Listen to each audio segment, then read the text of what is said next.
우리는 그동안 바울의 간증을 포함한 그의 변론 5차례를 살펴보면서 오늘 본문처럼 분명하게 예수님을 믿도록 강하게 권면하는 말로 이어지는 경우는 이 5가지 권면 가운데 오늘이 가장 독특하게 아주 특별하게 나오는 본문 그리고 권면이라 할 수 있겠습니다.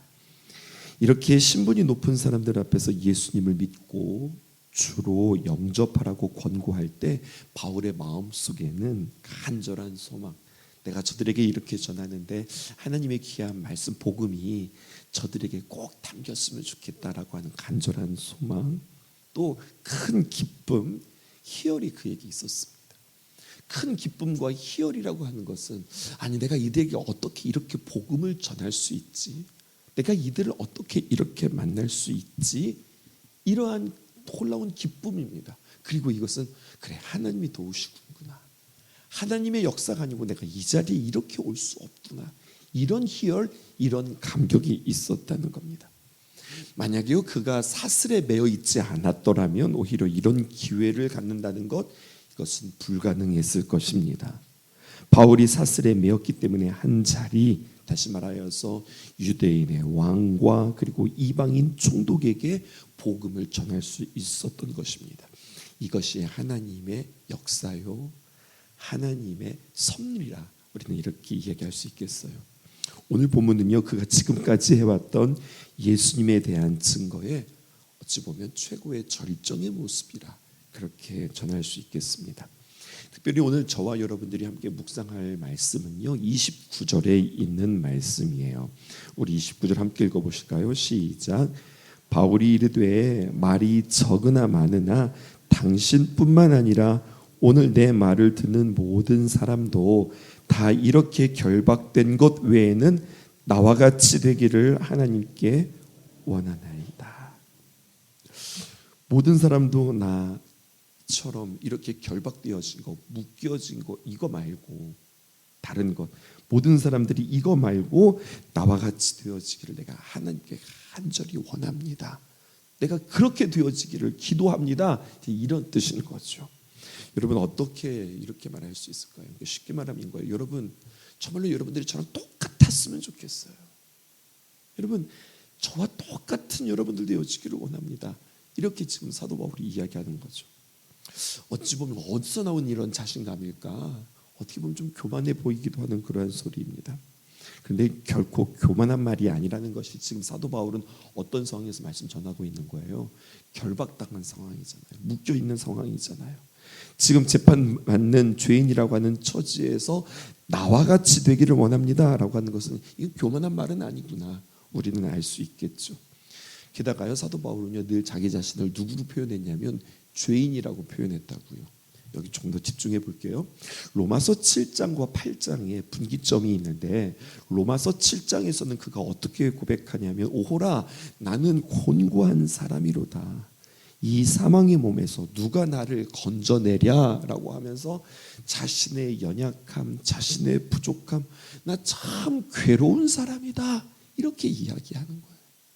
나 곤고하다. 이거 배고프다는 이야기가 아니라 나처럼 이렇게 괴롭고 나처럼 이렇게 힘든 이 사망의 몸에서 누가 나를 건져내랴. 또 디모데전서 1장 15절에서는 자신을 누구라고 이야기하면 나는 죄인 중에 최고의 죄인 괴수라 이렇게 이야기하는 거예요. 디모데전서 1장 15절에 있는 말씀 미쁘다 모든 사람이 받을 만한 말이요 그리스도 예수께서 죄인을 구하시려고 세상에 임하셨다 하였도다. 죄인 중에 내가 괴수니라. 이렇게 자기 자신에서 나는 죄인이요 그냥 보통 죄인일 뿐만 아니라 나는 죄인 중에 괴수요. 그러니까 여러분 자기가 지금 잘났다고 생각해서 자기 도취에 빠져서 여러분 저처럼 되어지기를 원합니다 라고 고백하는 사도 바울이 아니었단 말이에요. 그랬던 그가 말입니다. 나와 같이 되기를 원합니다 라고 하는 그 말은 무슨 말이냐. 7장 로마서 7장에서 8장으로 넘어가자 그가 하나님의 놀라운 복음의 은혜를 깨닫습니다. 그러면서 그 유명한 말이죠. 로마서 8장 1절에 보면 그러므로 이제 그리스도 예수 안에 있는 자에게는 결코 정죄함이 없나니 이는 그리스도 예수 안에 있는 생명의 성령의 법이 죄와 사망의 법에서 너를 해방하였습니다. 참 묶여있고 죄 가운데 곤고했던 그가 복음을 만나자 이는 예수 안에 있는 생명의 성령의 법이 죄와 사망의 법에서 너를 해방했다, 너를 자유하게 했다, 이 고백을 하게 되어지는 거죠. 사도 바울이 누리는 이 복음의 능력, 이 자유함, 이 풍성함, 곧 주 안에 주님과 함께 동행하는 새로운 삶을 그가 맛보았으며, 그리고 이 자유함이 여러분들에게도 있기를 원합니다. 지금 고백하는 거잖아요. 그가 바리새인으로서, 유대인으로서, 그가 열정을 가진 자로서 참 부단히도 부지런히 살았던 사람이요, 단 한순간도 허투루 살지 않았던 그가 얼마나 열정적이냐면, 이리 뛰고 저리 뛰면서 내가 하나님의 뜻을 위해서라면 저 이다나와 같은 예수를 전하는 모든 그리스도인들을 다 잡는 것, 이것이 하나님께 영광을 돌려드리는 거고 하나님의 기쁨이 되는 것이라 그가 그렇게 생각하면서 사방을 돌아다니면서 그 일들을 잘 감당했던 거잖아요. 그런데 놀라운 것은 그 사도 바울의 귀한 고백들을 보게 되었으면 그렇게 열정적이고 하나님의 뜻이라고 확신했으나 그의 마음 가운데 자유함이 없었어요. 그의 마음 가운데 기쁨이 없었어요.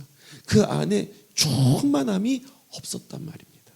그러다가 다메섹에서 그가 예수님을 인격적으로 만남으로 말미암아, 이런 게 복음이구나, 이게 예수님을 믿는 거구나, 이런 것이 주 안에서 참된 자유함이구나, 이것을 맛보고 나는 이 복음, 이 맛을 전하기 위하여 나는 평생 살아가리라, 그가 다짐했던 그의 모습이잖아요. 그러니까 사도 바울에게 있어서의 복음은요, 그냥 어떤 단순한 이론, 교리가 아니었습니다. 사도 바울이 모든 사람이 자신과 같이 되어지기를 원한다고 하는 말은 사람으로서 자기와 같이 되라는 말이 아니었어요. 모든 사람이 자신과 같이 예수의 생명으로 살아가는 자가 되라, 이 말인 겁니다. 여러분들은 살아갈 때 여러분들의 동력이 그 세상의 그 무엇이 아니라 예수님의 생명이 동력이 되어지기를 원합니다. 그 비밀을 알기를 원합니다. 사도 바울이 지금 이것을 이야기하는 거죠. 사도행전 21장부터 시작해서 26장, 우리는 끊임없이 마치 법정 이야기처럼 여러 차례에 걸쳐서 재판받는 장면이 나오는데요, 한 가지 공통분모, 어떤 변론이든지 어떤 간증이든지 그에게 놓치지 않는 그의 심정이 있었으니 그것은 바로 무엇이냐, 담대함이에요.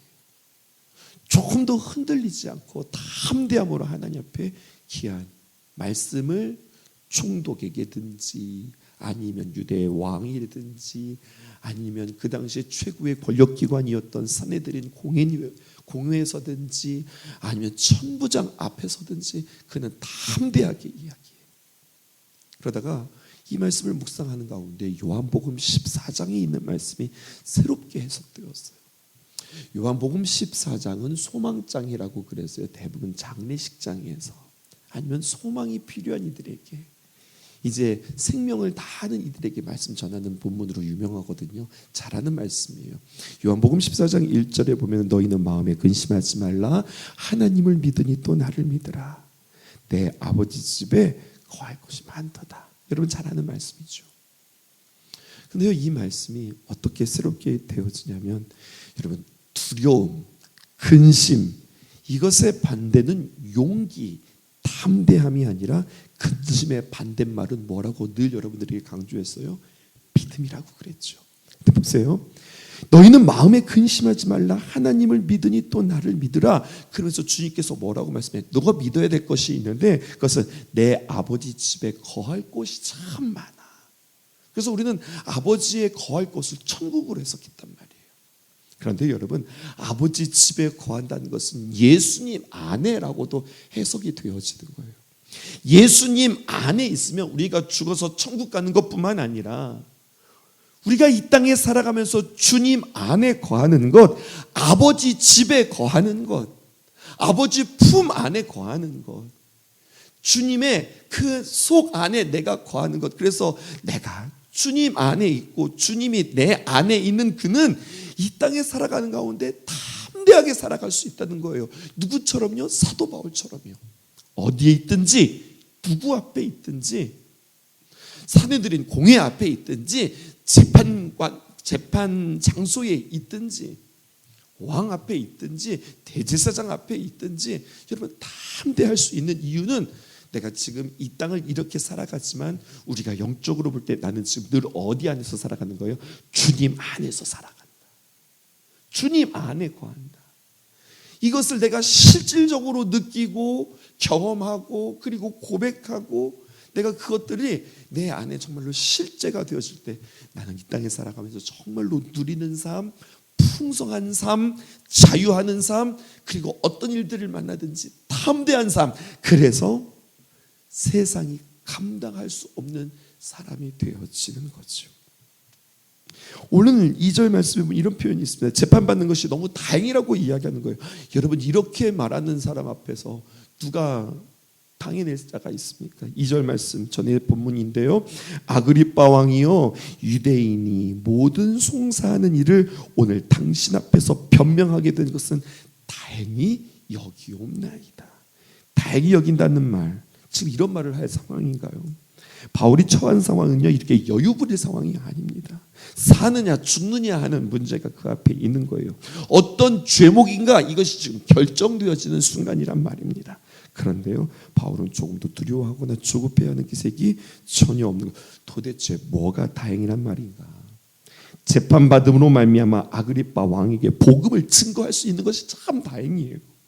그렇게 지금 그가 고백하는 거예요. 그렇지 않고서 내가 왕이시여 내가 당신을 만날 수 있는 기회가 나에게 주어졌을까요? 이것은 참 다행입니다. 그렇게 이야기하는 거예요. 사도 바울은 재판을 받을 때마다 무죄를 입증하려고만 하지 않았습니다. 물론 자신이 무죄다라는 것도 말하지 않지는 않았어요. 이것도 말했어요. 하지만 사내들인 공회 앞에서 천부장에서 붙잡혀 갔을 때에도 벨릭스 총독 앞에서도 베스도 총독 앞에서도 바울은 무죄를 입증하는 것에 그가 집중했다기보다는 그 순간을 복음을 전하는 기회로 삼았다고 하는 거죠. 그러니까 재판을 받는 것이 두렵고 힘들고 억울하고 답답할 이유가 조금도 없었던 거예요. 이런 태도를 가지니까 모든 사람들이 의아하게 여기고 심지어 베스도 총독은 그를 가지고 너 미쳤구나 그렇게 이야기하는 게 성경에 기록되어져 있어요. 24절 볼까요? 바울이 이같이 변명하며 베스도가 크게 소리내어 이르되 어쩜 화가 났는지도 모르겠어요. 네가 미쳤구나. 바울아 내가 미쳤도다. 그래서 도대체 이거 왜 미쳤지? 라고 하는데 그 미친 이유를 이렇게 해석하는 거예요. 내 많은 학문이 너를 미치게 한다니. 네가 너무 많이 배웠어. 네가 너무 많이 공부했어. 네가 너무 많이 생각했고 네가 너무 많이 심취해서 네가 미쳤구나. 이렇게 이야기하는 거예요. 여러분 세상이 이해할 수 없어요. 도대체 저렇게 말하는 이유를 세상은 이해할 수 없어요. 그러니까 결국 이해한다는 게 어떻게 이해합니까? 네가 많이 배워서 내가 그 지경이 되었구나 이렇게 해석하잖아요. 정말로 베스도 총독의 눈앞에서 볼 때는요 그는 미친 사람처럼 보여요. 공부도 많이 하고 지체도 높은 사람이 예수 안 믿겠다고만 말하면 금방 풀리는 거거든요. 근데 그것을 포기하고 존경받을 그런 위치에 있는 사람이 재판받으면서도 오히려 예수님을 증거하니까 베스도 기준에서 볼 때는 야, 이거는 정신 나갔구나 이렇게 생각하는 거죠. 아그리빠 왕은 바울이 감히 자기에게 지금 전도한다. 그러니까 아그리빠 왕은 알았어. 아니 지금 이 사람이 나로 하여금 지금 나에게 전도하는구나. 이것을 깨닫고 빈정거리는 겁니다. 자기는 재판하는 줄 알았는데 가만히 듣고 보니까 지금 자기가 좀 전도받고 있는 거예요. 그러니까 짜증이 난 거죠. 너 지금 나한테 전도하고 있어? 이렇게 이야기하는 겁니다. 나한테 그 몇 마디 말로 나보고 예수님을 믿게 하겠다는 거야? 이렇게 이야기하는 거죠. 28절 말씀입니다. 아그리빠가 바울에게 이르되 내가 적은 말로 나를 권하여 그리스도인이 되게 하려 하는도다. 네가 지금 나로 하여금 그리스도인 되게 만들려고 그러는구나. 지금 이렇게 이야기하는 거죠. 그러나요 여러분 베스도나 아그리빠 왕이나 바울이 전하는 복음을 받아들이지는 않았어요. 아쉽죠? 받아들이지 않았어요. 그런데 여러분 오늘 이 말씀이 우리에게 또 한 가지 도전하는 게 있는데요. 하지만 사도 바울을 인정해요. 복음을 받아들이진 않았지만 사도 바울을 인정해요. 그의 말과 그의 태도에 감동합니다. 이게 30절에서 32절에 있는 말씀이에요. 왕과 총독과 버니게와 그 함께 앉은 사람들이 다 일어나 물러가 서로 말하되, 이상하다. 뭐가 이상하냐?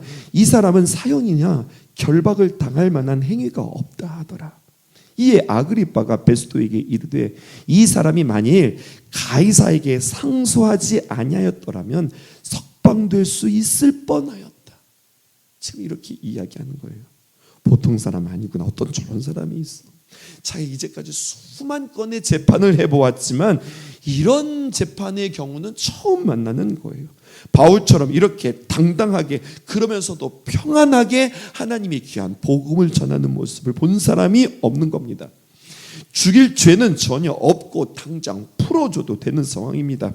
가이사에게 재판을 받겠습니다라고 말하지 않으면 그냥 그 자리에서 풀을 열 수도 있어요. 그런데 사도 바울은요, 석방된 것을 사양합니다. 그리고 뭐라고 이야기하느냐? 가이사에게 나를 데려가십시오 라고 이야기하는 거예요. 거기에서도 뭐 하고 싶어서 그런 거예요? 전도하고 싶어서 그런 거예요. 그런데 여러분, 오늘 마지막으로 우리가 이 말씀을 통하여서 우리가 적용해야 될 것은요, 바울의 입장에서는 참 안타깝잖아요. 정말 저들이 하나님의 귀한 복음을 들으면 참 좋겠는데 저들의 무지함, 저들의 완악함, 저들의 마음의 그 견고함, 이런 것들이 너무너무나 아쉽잖아요. 그런데 보세요. 그가 복음을 전하는데 그가 복음을 전하는 그 태도가 무례하지 않아요. 승질내지 않아요. 범접할 수 없는 어떤 그의 권위가 그 가운데 있어요. 베스도와 아그리빠 왕에서 신문당할 때에 흥분할 수 있거든요. 무고죄에 대해서 자꾸 사람들이 씌워대니까 답답할 수 있거든요. 그리고 원망할 수 있거든요. 그런데요, 흥분하지 않고 답답해하지 않고 두려워하지 않고 저 무지한 자들을 향하여서 조롱하지도 않고 그들의 지위에 대해서 존중하며 평안 가운데 그가 할 말을 다 하고 있어요. 여러분, 그러면서도 어떻게 이야기해요? 담대하게 이야기하는 거예요. 두 사람은 물론이고 모든 사람이 나와 같이 되어지기를 원합니다. 여러분, 이렇게 이야기할 수 있는 그 능력이 어디에 있는가? 주님 안에 있을 때. 오늘 저는 여러분들에게 이것을 강조하고 싶어요. 사도 바울이 어떤 위대함이 아닙니다. 그의 위치가 중요한 거예요. 지금 그가 어디에 있는가? 주님 안에 있다. 이렇게 적용해 볼까요? 여러분, 마음이 분주하고 쫓기는 듯한 마음들이 있고 자꾸 짜증이 나고 화가 나고 두려워하고 염려가 되어지는 것은 환경 때문에, 내가 지금 이런 자리에 있어, 아니 난 누구 때문에, 나 그 사람이 진짜 나를 진짜 괴롭게 하고 진짜 답답하네, 이것이 아니라 기억하세요. 이 모든 것들은 어둠의 영에서부터 온다고 하는 사실이에요. 이 모든 마음들과 이 모든 감정들은 성령님이 주시는 마음들이 아니라는 사실이에요. 그냥 우리는 일상에서 짜증을 내고 화를 내고 불평하는 것이 그냥 그 사람 때문에, 그 환경 때문에, 자식들이 그러니까 그냥 나는 나의 감정이라고 이야기하는데, 여러분, 그런 모든 감정들은 누가 주는 것이냐? 어둠의 영이 주는 거예요. 그러니까 여러분, 얻고 싶은 것을 얻고 되고 싶은 것이 다 이루어져도 정말 예수님을 바라보는 눈이 뜨지 못한 사람은 평생 어떻게 살아가느냐? 쫓기듯이 항상 두려워하고 항상 짜증을 내고 화를 내면서 살아가는 거예요. 주님, 우리 안에 주님 안에 거하는 귀한 은혜가 있게 하여 주시고, 내가 마귀가 주는 감정과 마귀가 들쑤시는 자꾸 부추기거든요. 그것에 내가 그 마음에 사로잡혀서 그 감정으로 내가 살아가는 것이 아니라, 오늘도 나에게 주어진 너무나도 소중한 하루요, 귀한 선물과도 같은 날인데 사탄은 정말로 호시탐탐 누리면서 우리의 마음의 평화를 뺏으려고 온갖 노력을 하고 있는데, 그래서 쉽게 흥분하게 만들고 쉽게 화를 내게 만들고 별거 아닌 일에 막 집착하게 만들고 마음 쓰게 만드는데, 그 안에서 하나님, 내가 자유한 자 되게 하시고 주님 안에 거하는 자 되어서 아버지 하나님, 불평하고 원망하고 두려워하고 그리고 짜증을 내면은 주님의 일을 이루지 못한다고 하는 사실들을 늘 기억하며 내가 온전히 주님 안에 거하는 자 되어지기를 원합니다. 고백할 수 있었으면 좋겠어요.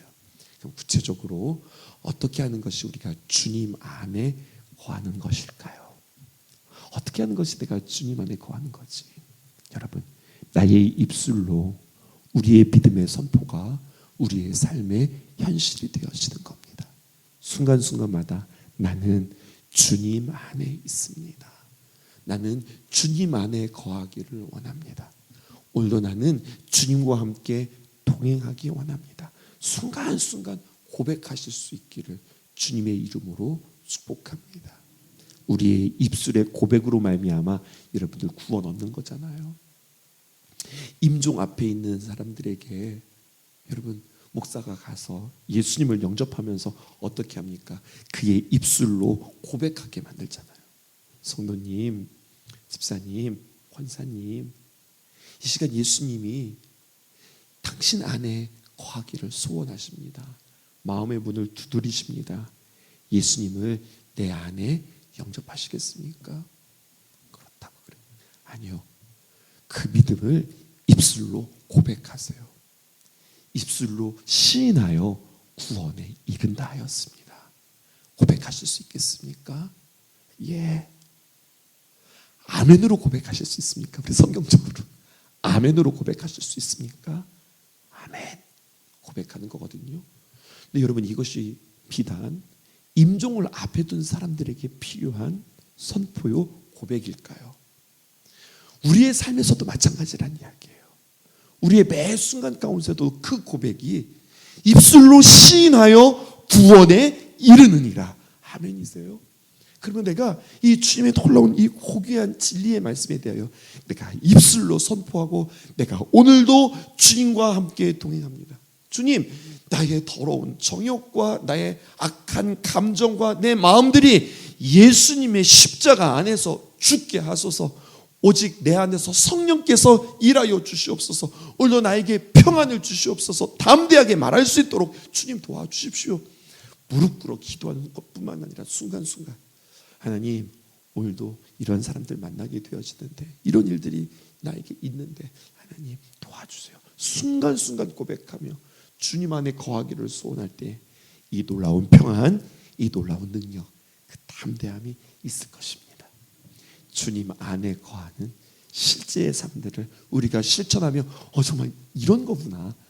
주님 안에 거하는 것이 이런 거구나. 그래서 바울이 이렇게 담대했구나.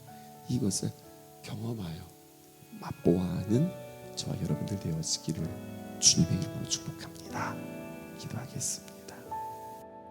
하나님 보이신 이 길을 걸어가는 늘 나와 함께 하셨던 주님, 나는 복음을 섬기는 일꾼 되어